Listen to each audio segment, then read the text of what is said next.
تو اس نے ان کے لیے ایک بچڑا بنا دیا، یعنی اس کا قالب جس کی آواز گائے کی سی تھی۔ تو لوگ کہنے لگے کہ یہی تمہارا معبود ہے اور یہی موسیٰ کا معبود ہے، مگر وہ بھول گئے ہیں۔ کیا یہ لوگ نہیں دیکھتے کہ وہ ان کی کسی بات کا جواب نہیں دیتا اور نہ ان کے نقصان اور نفع کا کچھ اختیار رکھتا ہے؟ اور ہارون نے ان سے پہلے ہی کہہ دیا تھا کہ لوگوں، اس سے صرف تمہاری آزمائش کی گئی ہے، اور تمہارا پروردگار تو خدا ہے، تو میری پیروی کرو اور میرا کہا مانو۔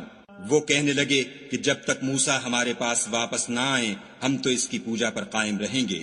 پھر موسیٰ نے ہارون سے کہا کہ ہارون، جب تم نے ان کو دیکھا تھا کہ گمراہ ہو گئے ہیں تو تم کو کس چیز نے روکا؟ یعنی اس بات سے کہ تم میرے پیچھے چلے آؤ، بھلا تم نے میرے حکم کے خلاف کیوں کیا؟ کہنے لگے کہ بھائی، میری داڑھی اور سر کے بالوں کو نہ پکڑیے، میں تو اس سے ڈرا کہ آپ یہ نہ کہیں کہ تم نے بنی اسرائیل میں تفرقہ ڈال دیا اور میری بات کو ملحوظ نہ رکھا۔ پھر سامری سے کہنے لگے کہ سامری، تیرا کیا حال ہے؟ اس نے کہا کہ میں نے ایسی چیز دیکھی جو اوروں نے نہیں دیکھی، تو میں نے فرشتے کے نقش پا سے مٹی کی ایک مٹھی بھر لی، پھر اس کو بچڑے کے قالب میں ڈال دیا، اور مجھے میرے جی نے اس کام کو اچھا بتایا۔ موسیٰ نے کہا، جا، تجھ کو دنیا کی زندگی میں یہ سزا ہے کہ کہتا رہے کہ مجھ کو ہاتھ نہ لگانا، اور تیرے لیے ایک اور وعدہ ہے، یعنی عذاب کا، جو تجھ سے ٹل نہ سکے گا۔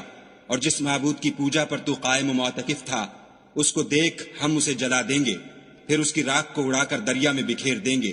تمہارا معبود خدا ہی ہے، جس کے سوا کوئی معبود نہیں، اس کا علم ہر چیز پر محیط ہے۔